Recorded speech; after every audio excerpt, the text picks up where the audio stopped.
ఒకప్పటి glamour heroine Heera గుర్తుందా? ప్రేమలేఖ, దొంగ దొంగ లాంటి సూపర్ హిట్ చిత్రాల్లో నటించింది. అయితే కెరీర్ ఒక్కసారిగా డౌన్ ఫాల్ అవ్వడం, సడన్ గా కనుమరుగైపోవడంతో హీరా ఏమైపోయిందో కూడా అర్థం కాలేదు. హీరా కెరీర్ నాశనం అయిపోవడానికి ఓ తమిళ హీరో కారణమని అప్పట్లో వార్తలొచ్చాయి. ఇప్పుడు హీరా మళ్ళీ వార్తల్లోకి వచ్చింది. తన జీవితం ఓ హీరో వల్ల అగాధంలో పడిపోయిందని, తనని పిచ్చిదాన్ని చేసి ఆడుకుంటున్నాడంటూ ఓ అగ్ర హీరోపై నిప్పులు చెరిగింది హీరా.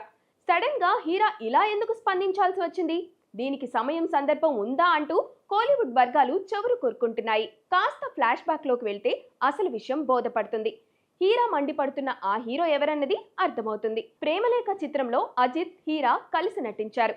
అప్పట్లో వారిద్దరి మధ్య ప్రేమ చిగురించిందని, కొన్నాళ్లు సహజీవనం కూడా చేశారని, ఇద్దరూ పెళ్లి చేసుకుంటారని అప్పట్లోనే వార్తలొచ్చాయి.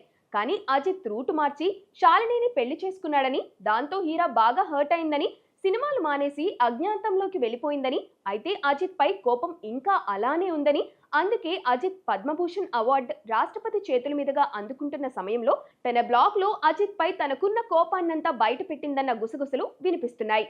హీరా తన బ్లాగ్ లో చాలా విషయాలు రాసుకొచ్చింది. అందులో కొన్ని సర్ప్రైజింగ్ గా, షాకింగ్ గా కూడా అనిపిస్తున్నాయి.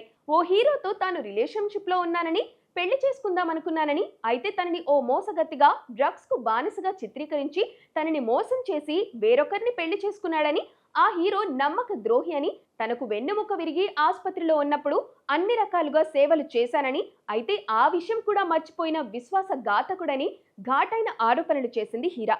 అక్కడితో ఆగకుండా తన అభిమానులతోనూ తనపై దాడులు చేయించాడని, ఆ పీడ భరించలేక సినిమాలకు దూరమయ్యానని వాపోయింది. హీరా తాజా వ్యాఖ్యలు తమిళనాట హాట్ టాపిక్ గా మారాయి. హీరా జీవితం అజిత్ వల్లే పాడైపోయిందని కొందరు అంటుంటే, హీరాకి ధైర్యం ఉంటే ఆ హీరో పేరు చెప్పొచ్చు కదా అని మరికొందరు వాదిస్తున్నారు. మొత్తానికి హీరా తన బ్లాగులోని రాతలతో మళ్లీ వార్తల్లోకి నిలిచింది. ఈ వేడి ఎన్ని రోజులు కొనసాగుతుందో చూడాలి మరి.